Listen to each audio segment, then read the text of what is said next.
Augusta Calthorpe heard the words through a door that had not closed properly. And she did not move. She sat at a dinner table set for two. A white soup cooling in a bowl before her, candlelight steady on silver she had polished by instruction for 23 years. And she heard her husband discuss the date on which she would be taken away. His voice was low and pleasant, the voice he used with tradesmen and doctors and men he intended to manage. The doctor's voice was lower still, accommodating, the voice of a man being paid to agree. Augusta heard the phrase, increasing nervous symptoms, and recognized it as a description of a woman she had never met. She heard the phrase, commitment certificate, and understood. With a clarity that arrived not as shock, but as the final piece of a picture she had been looking at for 2 decades without seeing the frame, that her husband had finished deciding something. She picked up her soup spoon. When Roderick returned to the table 5 minutes later, smoothing his coat, offering some pleasantry about Pell's tiresome habit of calling without notice, Augusta was smiling. She asked whether he would like more claret. He said he would. She poured it herself. That was the last ordinary evening at Halnaby House. Sir Roderick Calthorpe, Viscount Halnaby, was 51 years old and had been, for the whole of Augusta's adult life, the primary fact of her existence. She had married him at 24, the year after her first betrothed died of a fever that took him in a week, leaving her stunned and grateful for the arrangement her father pressed forward before grief could make her inconvenient. Roderick had been handsome then, or at least capable of appearing so in candlelight, and he had wanted her fortune more than he had wanted her, a distinction she had not understood at 24 and had spent 23 years learning to name. The £18,000 of her separate trust, settled by her father's will in terms that required Roderick's management only in the event of her incapacity, had been the unspoken subject of every significant conversation in their marriage. Augusta had known this for years. What she had not known, until the soup course of an otherwise unremarkable Tuesday, was that her husband had moved from wanting the money to arranging for the legal instrument that would deliver it. There had been one child, a boy, born too early in the 3rd year of the marriage, who had not breathed. She had not spoken of it since the week it happened. She had put on black for 6 months and then put on other colors and continued. That night, after Roderick had gone to his rooms, Augusta sat at her writing desk in the small sitting room she had claimed at the beginning of the marriage as a place he did not enter. And she worked. She drew a single sheet of paper toward her and wrote, in 2 columns, every person she knew of moderate influence or legal standing. The left column she headed, independent. The right column she headed, his. By 1 in the morning, the right column was full, and the left column contained 4 names. By 2 in the morning, she had eliminated 3 of those. 1 dead, 1 abroad, 1 connected by marriage to Roderick's club. The 4th name she had found, not through her own acquaintance, but through an obituary in a 3-year-old gazette she had kept for an unrelated reason. A notice for a Mrs. Dorothea Crane, late of Gray's Inn, whose affairs had been settled by Mr. Theophilus Marsden, solicitor, of the same address. What had caught her attention 3 years ago was a phrase in the obituary's legal notice: specialist in contested settlements and separations, that had made her fold the paper and put it in her desk without quite knowing why. She knew why now. She wrote the name on a separate piece of paper and folded it. Then she wrote a second piece of paper, a short list, 2 items only, headed next. The first item was Marsden. The second item was Linnet Vaughan. Augusta had known about Linnet Vaughan for 14 months. She had not known her name for the first 6 of those months. She had known only that Roderick was spending Wednesday evenings away from the house with an implausibility of excuse that suggested either a mistress or a debt, and that the quality of his linen on those evenings was better than his usual. She had found the name through the simple method of asking her lady's maid, who had asked the footman, who had heard it from the coachman. Linnet Vaughn, 29, Bloomsbury, the daughter of a linen draper who had died solvent and left her a house and a modest income. Augusta had done nothing with this information for 8 months. She had told herself there was nothing useful to be done with it. She had been wrong. She saw that now, clearly and without self-recrimination, because self-recrimination was a luxury she could not afford at 2 a.m. with a commitment certificate already drafted and a doctor already paid. She blew out the candle and went to bed and slept 4 hours without difficulty, which surprised her until she understood that the difficulty of the last 20 years had been the not knowing, and that was finished. 8 days later, Augusta stepped down from a hired carriage in Bloomsbury and presented her card at a narrow terraced house with a blue door and a window box of late autumn herbs. The maid who answered looked at the card, looked at Augusta, and withdrew without speaking. Augusta waited in the hall, which was clean and simply furnished and smelled of beeswax and something herbal she could not identify. She waited 4 minutes. Then a door opened. Linnet Vaughn was not what Augusta had imagined, though she could not afterwards say precisely what she had imagined. She was slight, dark-haired, with the kind of face that had been pretty at 20 and was becoming something more interesting at 29. Sharper about the eyes, more deliberate in its expressions. She stood in the parlor doorway and looked at Augusta with an attention that was neither hostile nor deferential, and Augusta recognized it immediately as the look of a woman who had spent years deciding quickly which category a new person fell into. "Lady Halnaby," Linnet said. She did not move from the doorway. "Miss Vaughn," Augusta replied, "I would be grateful for half an hour of your time. I have not come to reproach you. I have come because I need your help. And I believe you may find, when you hear me, that you need mine." Linnet stepped back from the doorway and gestured toward the chairs by the fire. They sat. Linnet did not offer tea immediately, which Augusta noted as a form of honesty. The woman was not going to perform hospitality until she knew what she was hosting. Augusta approved of this. She folded her hands in her lap and spoke plainly. "My husband is preparing to have me declared of unsound mind and committed to a private establishment," Augusta said. "He has engaged Dr. Pell of Harley Street, who has been paid, I believe, to provide the necessary certificate. The purpose is my £18,000 trust, which transfers to my husband's management upon my legal incapacity. I overheard the conversation between my husband and Dr. Pell 11 days ago. I have since engaged a solicitor, and I am in the process of building a case. What I require from you is a written deposition of any conversation you have heard my husband conduct regarding myself, my health, or his financial affairs, conversations he held when he believed no wife was listening." Linnet had not moved during the speech. Now she said, "You are not what he described." "No," Augusta said. "I rarely am." A pause settled between them. The fire shifted. Linnet looked at the grate, then back at Augusta, and Augusta saw the precise moment when the woman's calculation resolved into something else. Not warmth, not yet, but a kind of recognition. "He told me you were fragile," Linnet said, "that you had been unwell for years, that you misunderstood things, that a separation would distress you beyond what you could manage."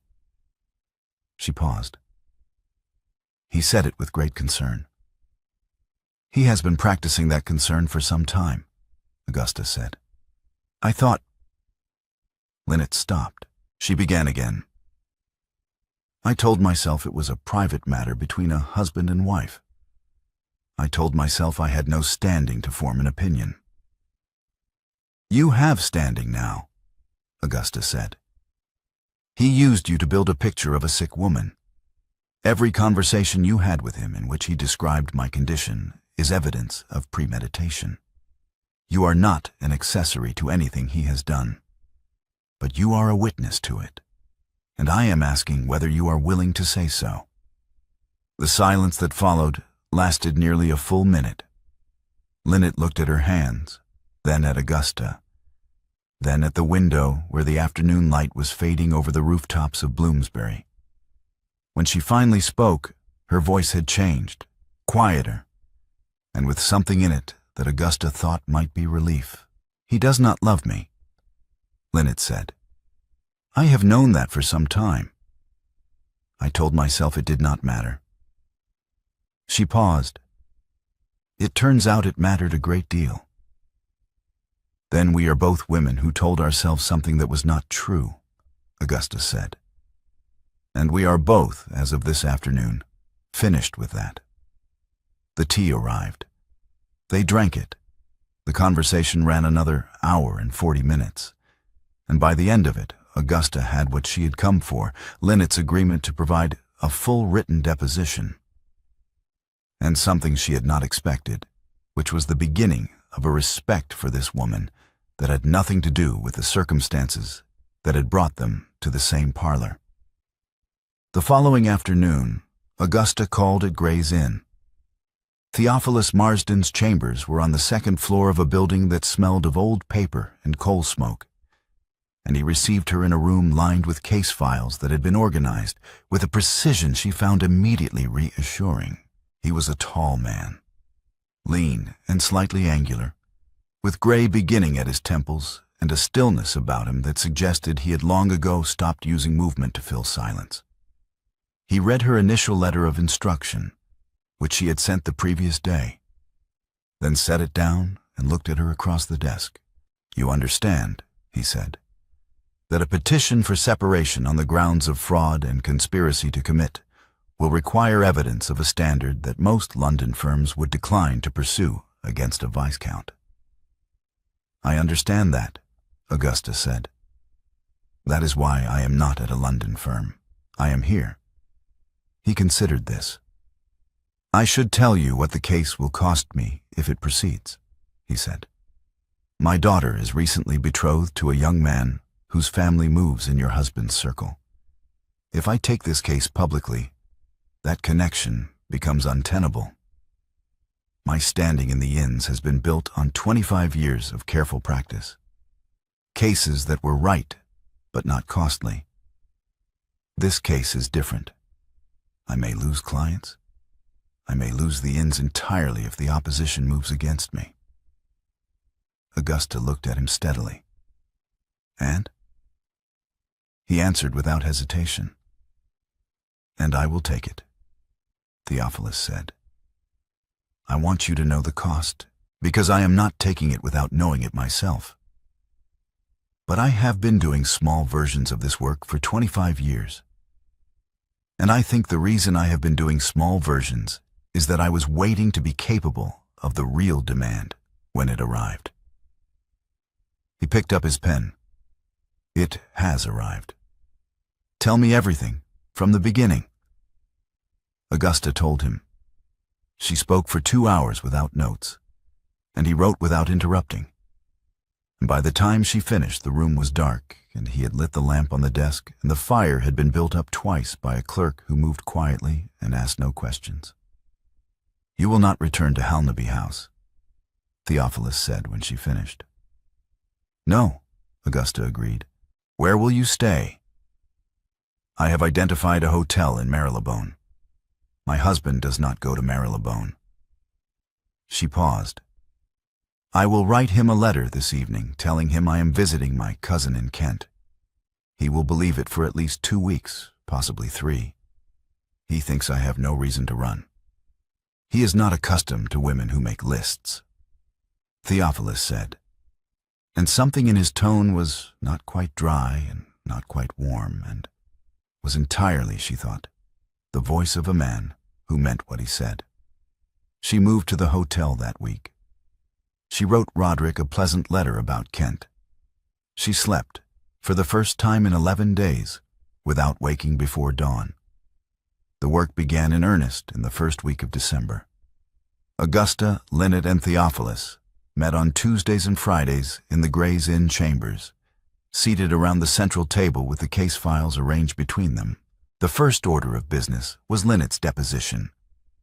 14 pages of handwritten testimony covering 9 months of conversations, dates, and locations, noted with a precision that surprised Theophilus and did not surprise Augusta, who had recognized from the first afternoon that Lynette Vaughan's mind worked in columns as naturally as her own. The deposition contained, among other things, 3 separate occasions on which Roderick had described Augusta's health to Lynette in terms that directly corresponded to the language used in the draft commitment certificate, language that, Theophilus pointed out, was too specific to be coincidental. It contained a reference to Dr. Pell by name in a conversation that had taken place 8 months before Augusta overheard the study conversation, establishing premeditation. And it contained a passage in which Roderick had discussed, in terms he clearly considered private, the precise mechanism by which Augusta's trust would transfer to his management upon her incapacity. A passage Lynette had recorded word for word because, she told them, something in the specificity of it had made her uneasy in a way she had not understood at the time. "You wrote it down the same night?" Theophilus asked. "The same night," Lynette confirmed. "I did not know why. I only knew I wanted to have it." The bank records came next.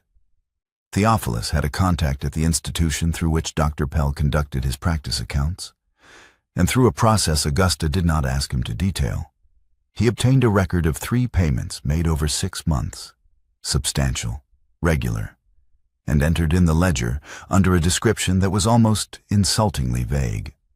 The payments corresponded precisely to the dates on which the commitment certificate's preliminary paperwork had been drafted. The certificate itself arrived in the 3rd week, delivered by a clerk named Hobson who had worked in Dr. Pell's office for 7 years and who appeared in Theophilus's chambers one Tuesday afternoon with an envelope inside his coat and an expression of a man who had been waiting to do something and was relieved to finally do it. He set the envelope on the table, accepted a cup of tea, and told them that Theophilus had helped his mother secure her widow's pension 4 years ago when the pension office had refused her claim on a technicality, and that he had been looking for the opportunity to be useful ever since. The unsigned commitment certificate named Augusta by title and described, in the careful language of medical authority, a woman given to irrational fears, disordered speech, and an inability to manage her own affairs. A description so remote from the woman who sat reading it across the table that Augusta set it down after the first paragraph and looked at the wall for a moment before picking it up again. It was in that 3rd week, on a Friday afternoon when the light had gone early and the chambers were lit by lamplight, that Augusta's hand trembled slightly as she reached for her gloves at the end of the session. She was not aware of it until she noticed that a small glass of brandy had appeared on the table within her reach, placed there without comment, without announcement, while Theophilus was reviewing a file and had apparently not looked up. She looked at the glass, then at him. He was still reading. She had mentioned in a conversation 2 days earlier that brandy steadied her hands when they were unsteady from fatigue. It had been a passing remark, incidental, offered in the context of something else entirely. She had not expected it to be remembered. She drank the brandy. She put on her gloves. She said good evening and left. On the stairs she stopped for a moment and stood very still with her hand on the banister. And then she continued down, over those weeks. The formality between Augusta and Lynette had been dissolving in the way that formality does when 2 people are engaged in something real. not through any particular declaration or confidence, but through the accumulation of small moments.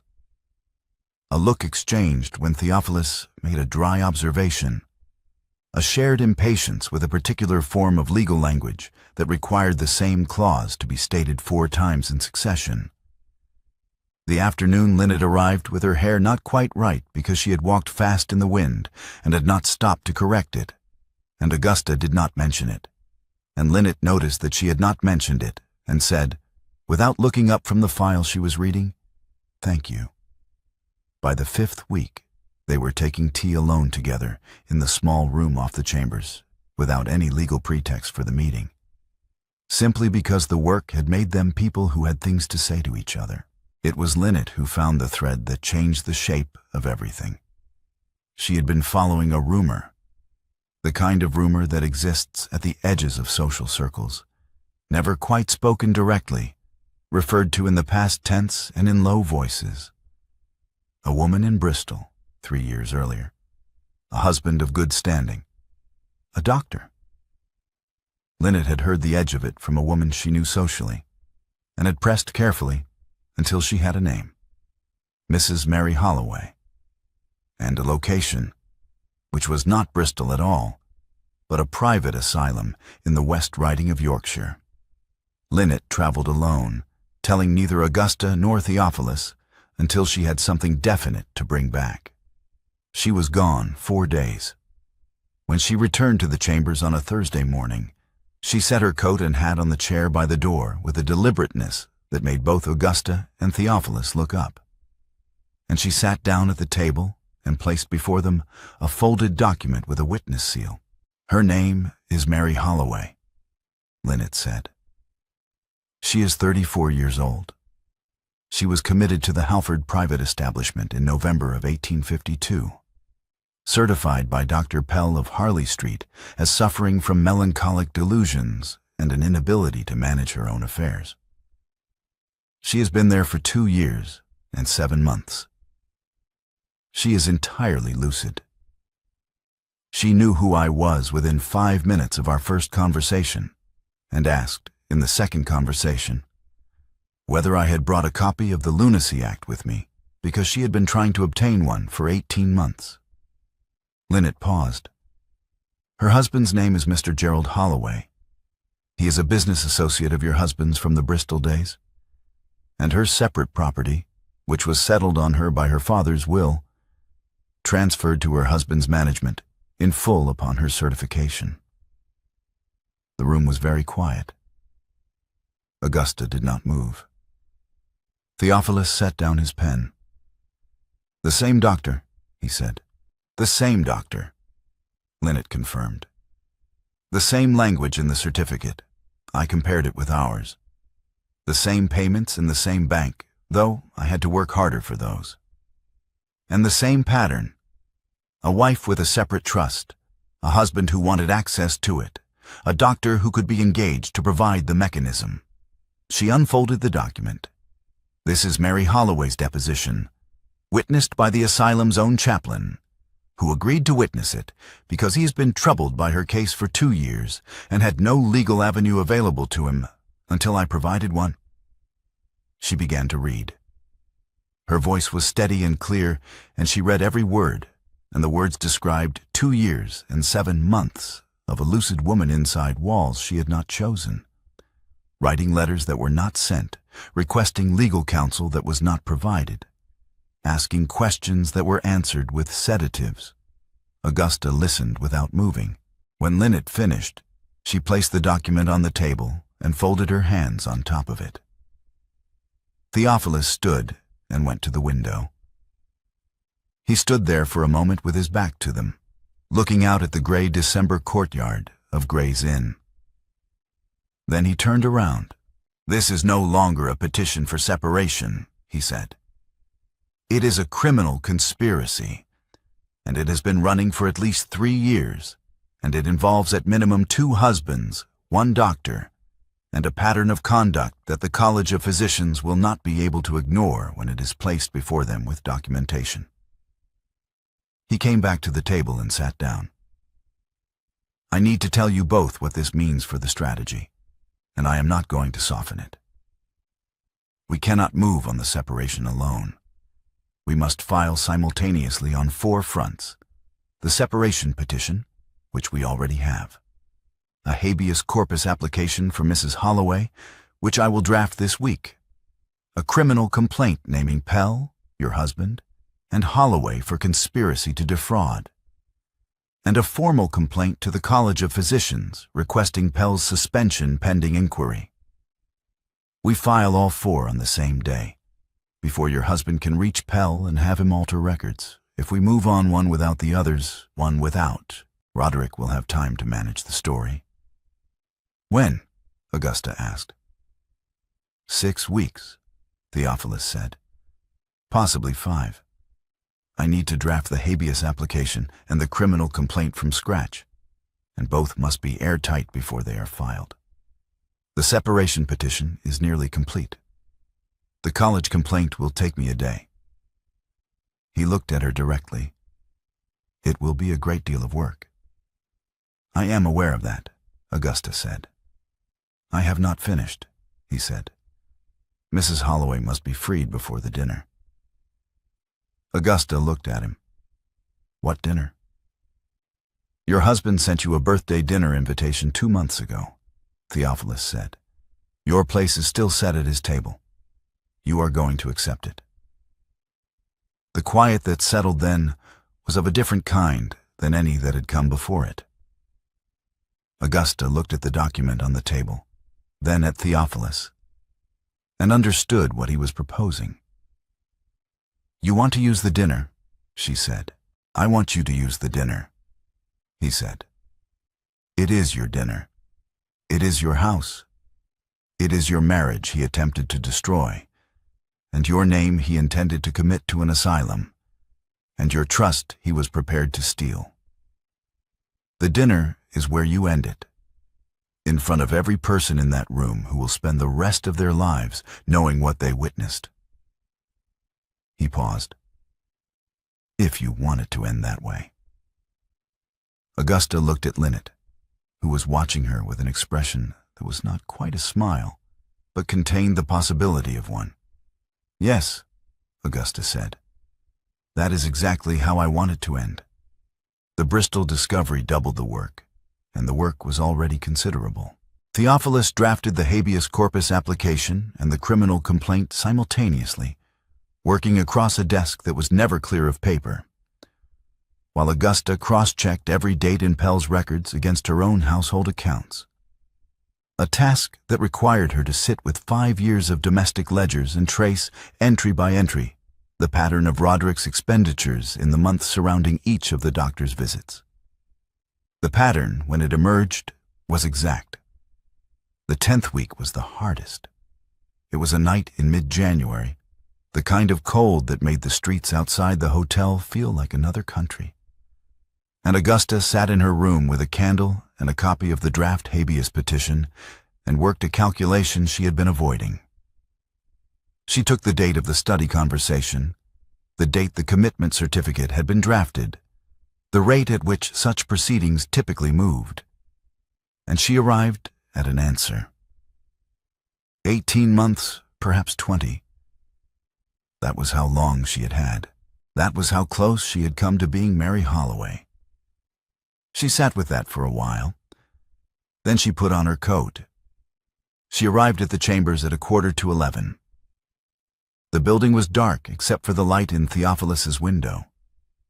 His clerk, Sims, was still at the outer desk and let her in without surprise, which told her this was not an unusual hour for the work to continue. She went through to the inner room. Theophilus looked up from the petition draft.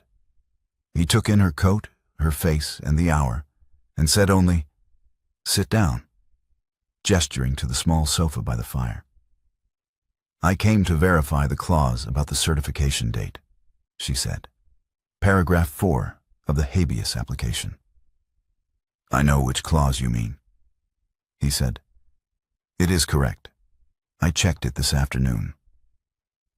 He did not look back at the petition. "Sit down, Augusta." It was the first time he had used her given name. She sat down on the sofa by the fire. He came to sit beside her, not immediately, but after a moment, as though giving her the choice of whether she wanted company or solitude, and she did not move away. The fire was low and steady. She looked at it for a while. "I calculated tonight how long I had before it would have been completed," she said, "before the certificate would have been served and the proceedings begun." 18 months, Theophilus said. I made the same calculation in October. "I would have been Mary?" she said. "Yes," he said. He did not offer her a different version of that truth, and she was grateful for it. She was quiet for a moment. Then she said, "I had a child in the 3rd year of the marriage, a boy. He was born too early and did not breathe. I was alone in the room when it happened. The midwife had stepped out and my husband was not there. I have never wept aloud with another person in the room. I wept then, but I was alone." She paused. "I have never told anyone that before. I am not certain why I am telling you now." He did not speak immediately. He listened, which she had noticed from the first afternoon was something he did with his whole attention, not the partial attention most people offered while constructing their response. When she finished, he shifted slightly on the sofa and took her hand in both of his. Not a dramatic gesture, not a declaration, simply a hold, steady and warm, the weight of both his hands around hers. They stayed that way while the fire burned down to coals. Augusta did not speak again, and neither did he. And the quiet between them was not uncomfortable, but restful in a way she had not experienced since before she could remember. When the room had grown cold, she rose, and he rose with her. And she put on her coat and he held it for her. And she said good night and went out into the January dark and walked back to the hotel with her hands in her muff and her mind, for the first time in weeks, entirely still. He had not moved from beside the fire when she left. She knew this because she had turned once at the door, and he was still sitting with his hands resting on his knees, looking at the coals. 3 days later, a letter arrived at the chambers from the family of Theophilus's daughter's fiancé. The letter was courteous and specific. Rumors had reached their circle regarding Mr. Marsden's current case and its subject, and the family felt it necessary to inquire whether the engagement might be reconsidered. Theophilus read the letter at his desk, and then folded it and put it in his coat pocket, and went home to his house in Islington that evening, where his daughter Clara was at supper. He sat down across from her and told her everything. The case, the petition, the conspiracy, what it would cost him, what it had already cost him, and what the letter in his pocket contained. Clara was 24 and had her father's habit of listening without interruption. She heard him to the end. Then she was quiet for a long moment, and Theophilus watched her face and did not try to fill the silence. "I would not marry a man whose family required you to be smaller than you are," Clara said at last. "That is not a man I want." She picked up her fork. "Write them back in the morning. I will manage the rest." The engagement ended at her initiation the following week. The fiancé, to his credit, was more distressed than his family. The situation on Roderick's side had been shifting since the new year. He had sent a manservant to the Kent address Augusta had named in her letter, and the manservant had found no cousin and no Augusta, and had reported this back with the particular embarrassment of a man who has been sent to find something that is not there. Roderick had then begun asking, in the careful way of a man who does not wish to appear to be asking, where his wife was.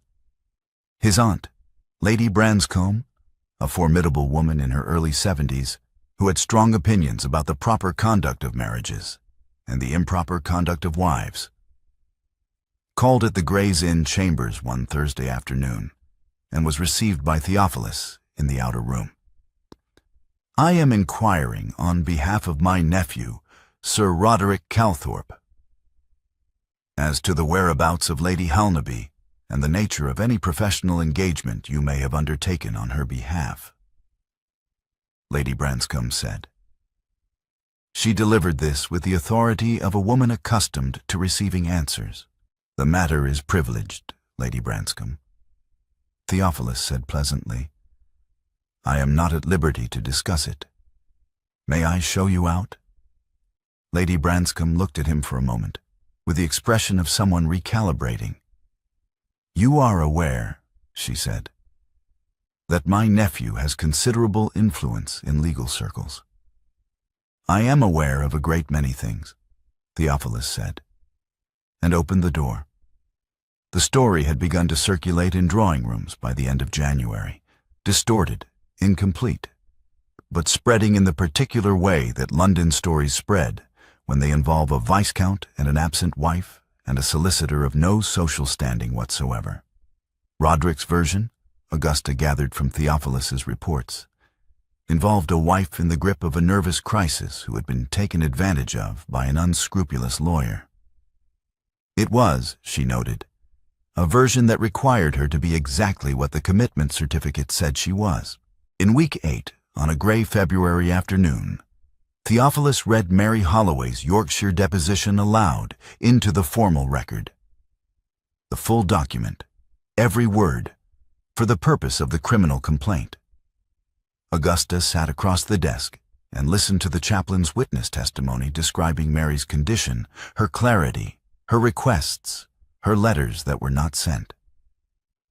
By the time Theophilus reached the final page, Augusta's hands were closed on the arms of the chair, the knuckles pale.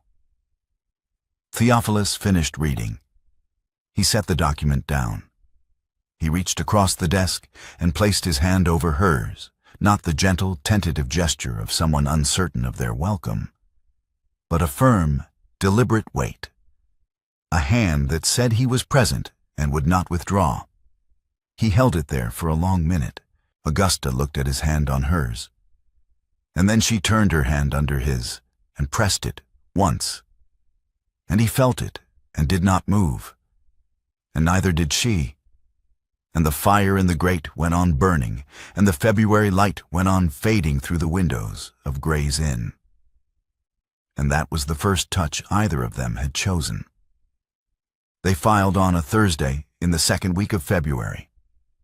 Theophilus had been at the desk for 40 hours across 2 days. The petition spread across every surface of the chambers, Sims bringing coffee at intervals and carrying documents to the relevant offices as each section was completed. Augusta and Linnet arrived at 7 in the morning and worked beside him. Augusta reviewing dates and figures, Linnet organizing the supporting documents into the sequence Theophilus had specified.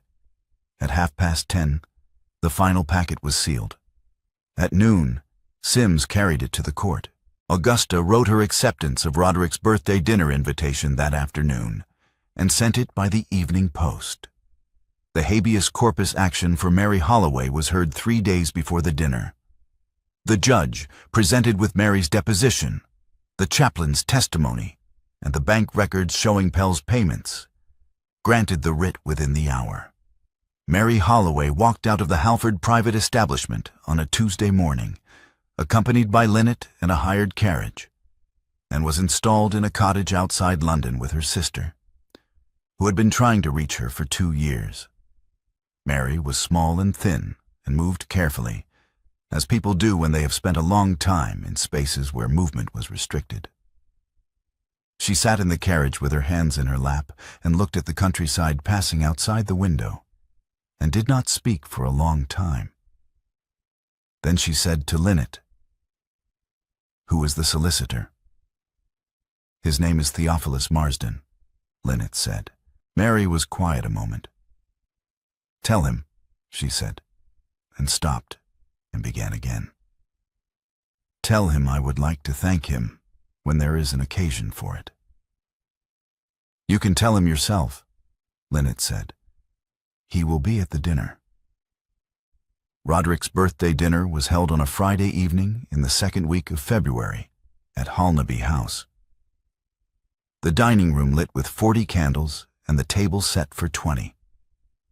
The guests were the kind of people who attended such dinners, men of standing, their wives, 2 members of Parliament, a judge of the Common Pleas, and several individuals whose connection to Roderick was primarily financial. The footman announced each arrival. The room filled. The soup was brought. Augusta's place, at the far end of the table from Roderick, remained empty. Roderick sat at the head of the table and watched the door, and smiled, and spoke, and ate nothing. At 20 minutes past 8, the dining room doors opened. Augusta entered in dark blue silk, her hair dressed simply, her pace unhurried. She did not look at Roderick immediately. She looked at the room, at the 20 faces turning toward her, at the candles, at the table she had ordered laid for 23 years. Then she looked at her husband. Roderick rose. His face was the color of the white tablecloth. Behind Augusta, Lynette Vaughn entered the dining room. The room understood instantly, not the particulars, but the shape of the thing, and the shape was damning. A murmur moved through the guests and stopped. Behind Lynette, Theophilus Marsden entered carrying a leather folio, and the room went entirely silent. Augusta let the silence stand for a full 10 seconds. She had planned this moment with care, and she had planned to let the silence do its work before she spoke, because the silence was already saying something. That these 3 people had arrived together, prepared, and that nothing about what followed would be a surprise to any of them. "Ladies and gentlemen," Augusta said, "I apologize for the interruption to your evening. I will not take long." She turned to Roderick. He had not sat back down. He stood at the head of the table with his hands at his sides. And for the first time in 23 years, Augusta looked at him without managing her expression at all. "My husband," she said, "has spent the better part of 2 years arranging to have me certified as a person of unsound mind and committed to a private establishment. He engaged Dr. Pell of Harley Street to provide the certificate, paying him in 3 installments over 6 months, the records of which are now in the possession of the court. The purpose was my separate trust of £18,000, which would have transferred to my husband's management upon my legal incapacity." She paused. "This is not a new scheme. 3 years ago in Bristol, a woman named Mary Holloway was committed to a Yorkshire asylum by the same doctor under identical circumstances, at the instigation of a business associate of my husband's. Mrs. Holloway was released by habeas action 4 days ago. She is in London tonight." The room had not moved. One of the parliamentary guests had set down his wine glass. The judge of the Common Pleas was watching Augusta with an expression of concentrated attention. Theophilus stepped forward and opened the leather folio. He placed 3 documents on the table, one at a time, in the deliberate sequence they had agreed upon, and spoke each document's identity as he set it down. "The criminal complaint filed this morning," he said, naming Sir Roderick Calthorpe, Mr. Gerald Holloway, and Dr. Edmund Pell, for conspiracy to defraud by fraudulent commitment. He set it down. "The petition for separation, granted by the court on the 12th of February, uncontested." He set it down.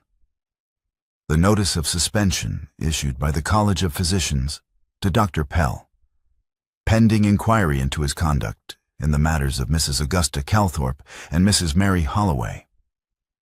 He set it down and stepped back.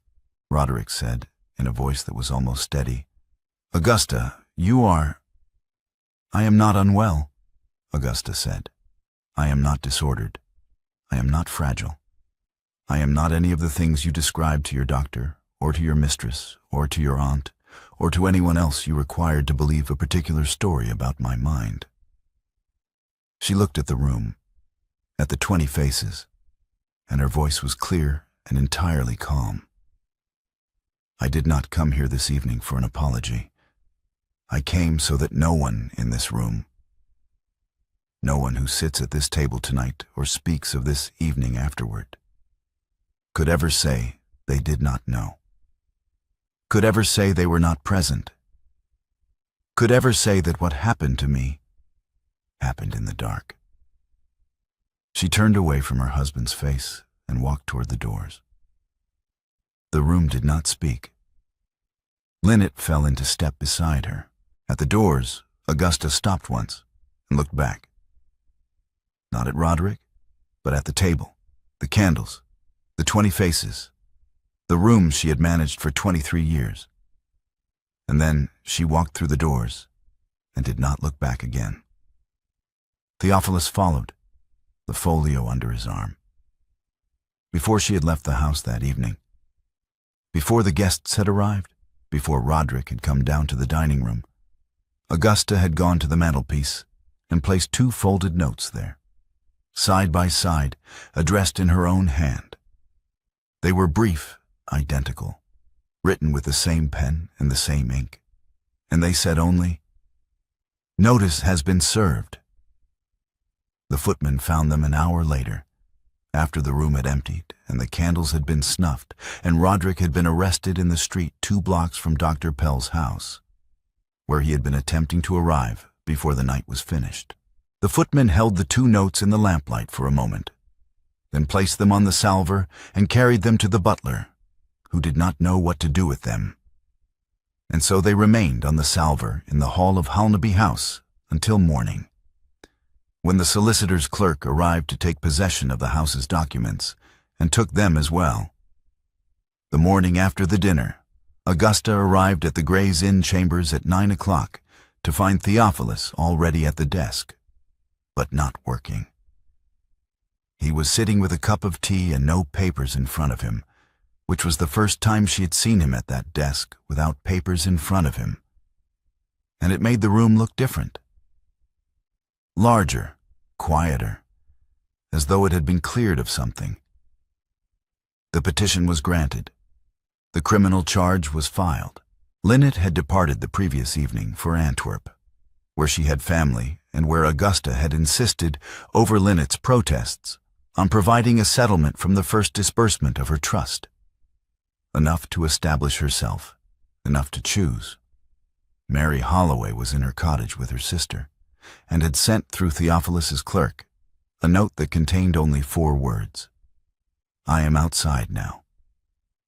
"You are leaving for Bath today," Theophilus said.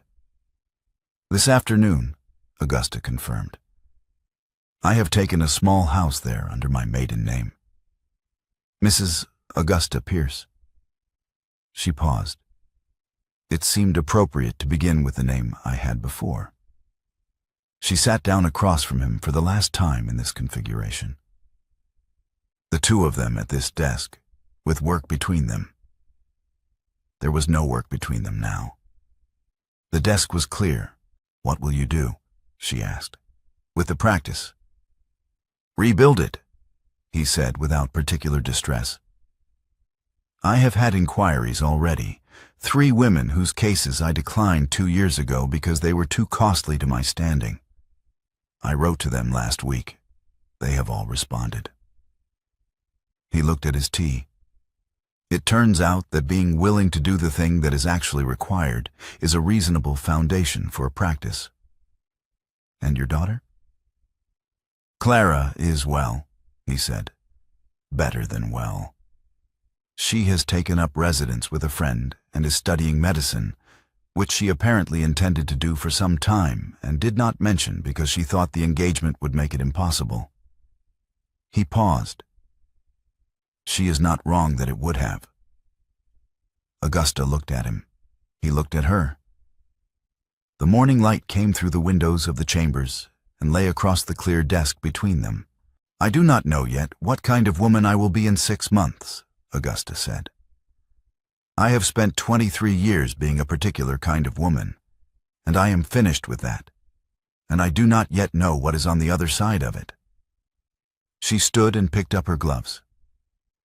But when I have had some months in Bath and have been Mrs. Augusta Pierce for long enough to understand what that means, I would like to write to you about it. Theophilus stood. I would like that, he said. Very much. She was at the door when she stopped. She stood for a moment with her hand on the frame, and then she turned and crossed the room back to him, not quickly, not with hesitation, but with the deliberateness of a woman who has decided. And she kissed him once, slowly, without urgency, with both her hands against his chest and his hands coming up to hold her arms. And it was not a declaration or a conclusion, but a beginning placed carefully on a shelf, to be taken down when both of them were ready. She stepped back. She looked at him once, directly, and saw that he was entirely present, not surprised, not managing his expression, simply there. Write to me when you have settled, she said. His answer was quiet and certain. I will, he said. She went out. He heard her footsteps on the stairs, steady and unhurried, and then the street door, and then silence. 8 months of letters followed. They began formally. Dear Mr. Marsden, dear Lady Halnaby, and became, over the course of the autumn, something else entirely. Dear Theophilus, dear Augusta. She wrote about the house in Bath, the garden she was learning to manage, the neighbor who had introduced herself as Mrs. Pierce's predecessor, and spent an afternoon telling her the history of every family on the street. He wrote about the practice, about Clara's first term at the medical college, about a case he had taken in September that involved a contested will and a woman of 72 who had more legal acuity than most of his colleagues and twice their nerve. He wrote, in October, about a jar of preserved lemons he had found at a market that tasted exactly right. She wrote back, in November, that she was glad. In late September, Theophilus came to Bath for 3 days. He remained 9. The small drawing room of the house in the evenings, the fire lit, Augusta reading aloud from a novel she had recommended in one of her letters, while Theophilus sat in the chair opposite and listened with the same whole attention he had given everything she had ever said to him. On the 6th evening she closed the book at the end of a chapter and set it on the table beside her, and looked at him across the room, and he looked back at her. And then he rose and crossed to where she was sitting, and she took his hand, and he extinguished the lamp. The next image is morning. Late summer light through open windows, the smell of the Bath garden coming in, 2 teacups on a single tray on the low table. On the writing desk in the corner, a half-finished letter in Augusta's hand, the ink still fresh, addressed to a cottage outside London. It began, My dear Mary, you will be glad to hear. The 2 notes of the title, transformed. No longer a husband's instruction, whispered to a woman he had used, carried in secret across a city to the wife he intended to erase. These are a woman's own words, written in her own house, under her own name, in the full light of a morning she had chosen, to a friend she had found in the ruins of a man's deception and kept for her own. Notice had been served. The rest was hers.